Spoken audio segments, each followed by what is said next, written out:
Good morning everybody. This morning you find me putting away laundry, doing normal things on a normal day. But it's not a normal day. Today is the day of my scan. We're going to go and look at my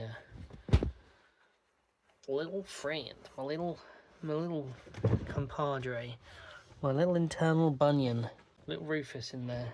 I'm going to see how naughty he's been and see if he's getting on Santa's list or not. Basically he's not. He's not where he should be. He's somewhere where he definitely shouldn't be. So he's off. He's going to be shooed in the next couple of weeks. Yeah, a little apprehensive about that, but because I've never had one done. I've had a CAT scan. I've had x-rays. When I broke my arm many moons ago. I have, I don't know if you see it. Probably not very well. There you go. I have a big long scar here where I've got, there you go, metal in it. But that was the last real serious thing I had with anything with a GP or doctors or anything really. So I'm not used to all the attention. I don't really like to complain about medical stuff to professionals and waste their time. Oh, excuse me. Well, no, I'm not wasting the time now. I know it's like an important thing to go and get sorted. But I just don't like the fuss. It's a weird thing in my brain. I don't know what it is. About being a good boy, being quiet and sitting down at the back of the class. That's what it is. But sometimes you do need the attention. You do need the help. And this is one of those times. Where you go now?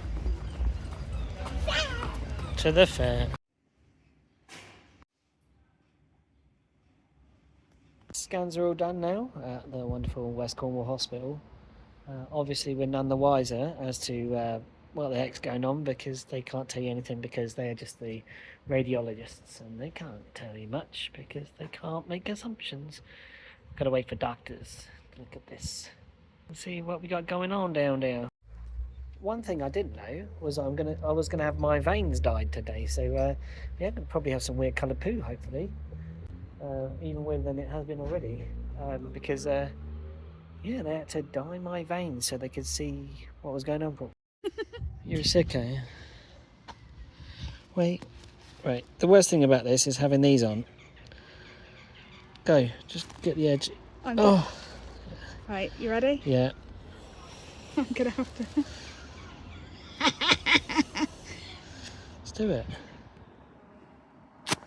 Oh, it wasn't so bad. The amount of hair that came with that. Let's have a little look.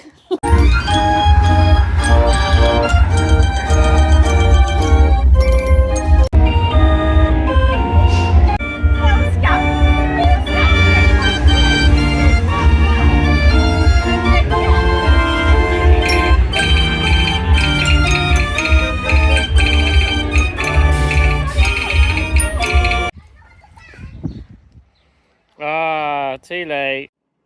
Look at that. I'm gonna miss that. We got some info through from Macmillan Cancer Care from Bean's mum, Teresa, and we're looking at the diet stuff that you gotta do when you're coming out of the surgery.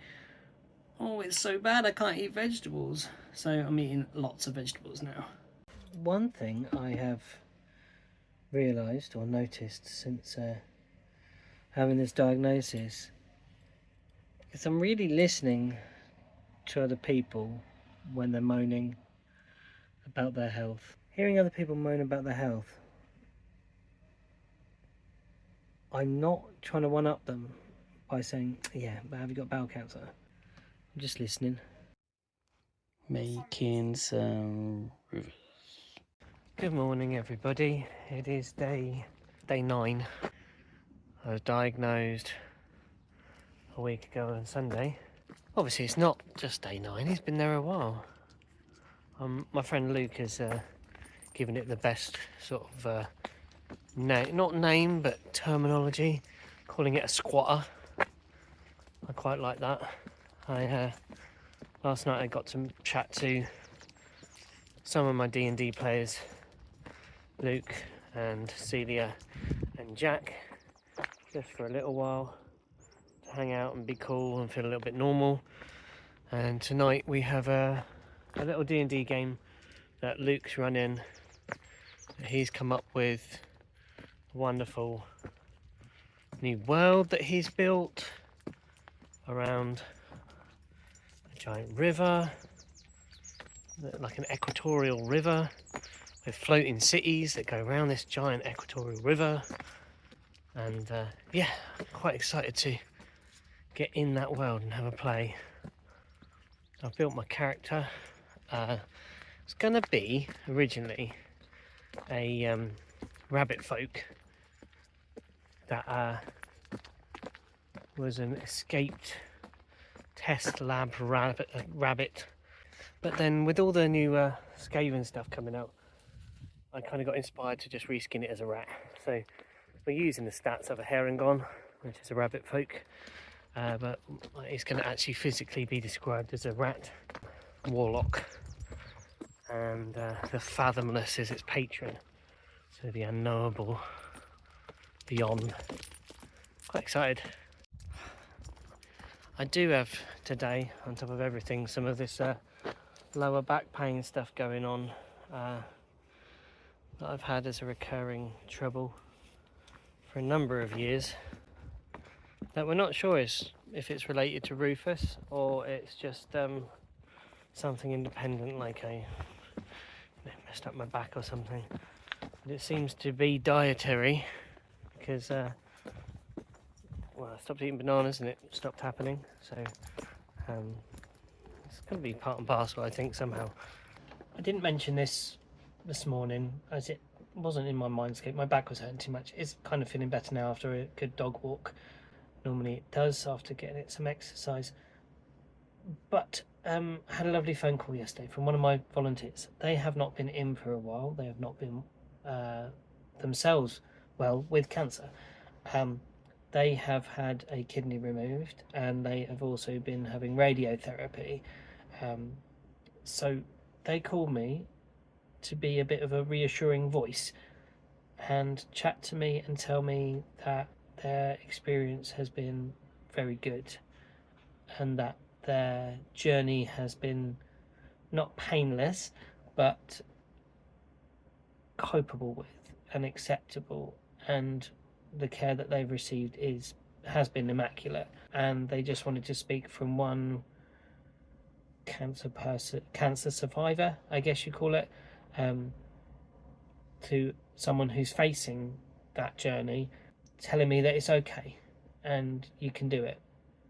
And that really has made me feel a lot more confident, as it's someone personally I know that I've had very deep conversations with previously and has worked with me for a number of years, and just felt it helped to normalise everything. One of the things that I couldn't quite fathom was yesterday, and it upset me a little, was my daughter was taken out of class to be spoken to by a member of staff, an ELSA in school. Now, my diagnosis I only shared with her class teacher, so what seems to have happened is it's been shared around the school to those who they thought it was necessary to tell. However, we do not want any special treatment for Ali right now. Ali is coping with this okay, and at the moment is fine. We understand that she will be upset, and we know that she's going to be sad and worried and all those things that come with it. We've talked to her about it. We've also received from Macmillan Cancer Care easy to read leaflets about cancer and about chemo, and we've sat down with her and read them with her and talked about exactly what's going on, exactly why I've got to have the operation, why it's bad, and that it will hurt and it will be a risk for some time. We were a little upset. I think the school think they were doing the best thing for her, which they may have had training to tell them this, but we weren't consulted, we weren't told, and that is frustrating. So hopefully today Bean's going to go in and have a word with the head, and then I'm going to go and meet them on Friday to discuss further programs, treatment, care for my child. Just basically telling them I need to be consulted before you make any interactions with my child that are focused around my care, because we want to be we want to manage that. We want to manage her expectations. We want to be the people that tell her everything. We also don't want her to feel alienated from her class. We also don't want her to be treated specially from her class, because that'll ostracize her and make it bigger than it needs to be.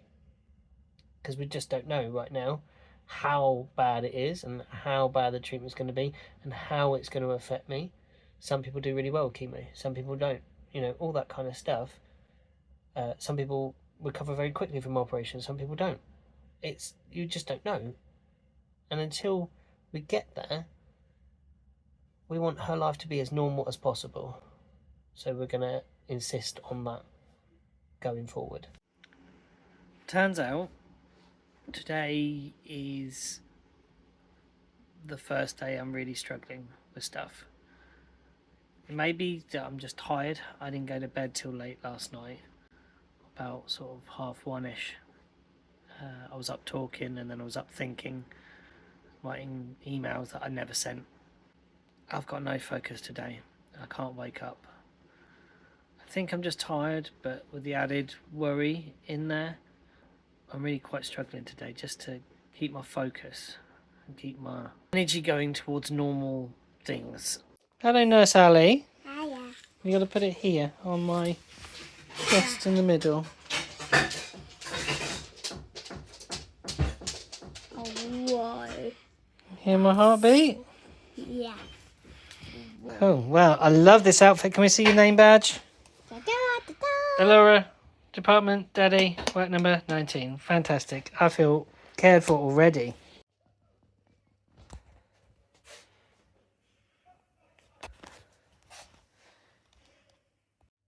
Tonight is a good night.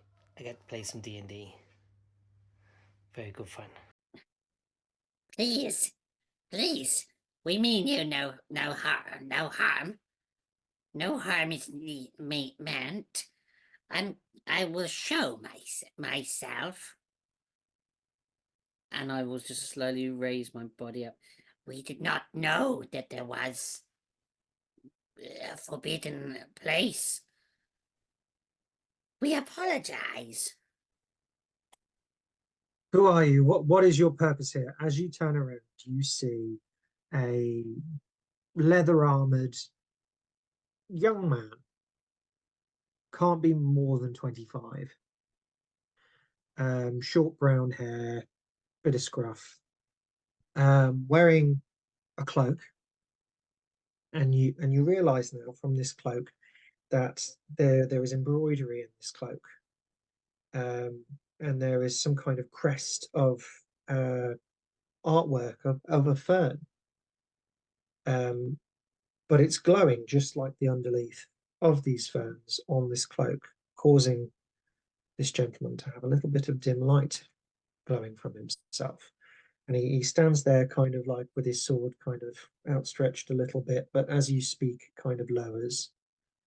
He has to point it quite a way down as I stand up, and probably just about my head appears above the underbrush, and then I kind of like I will look up to this face, and he will peer down upon my strange form, and my ears will flip back up where they're cut through the holes in my cloak, which is tattered and sort of tattered and like Hessian kind of material, and kind of got this kind of like a residue of like white powder all over it, that kind of sticks in the folds and in the crevices.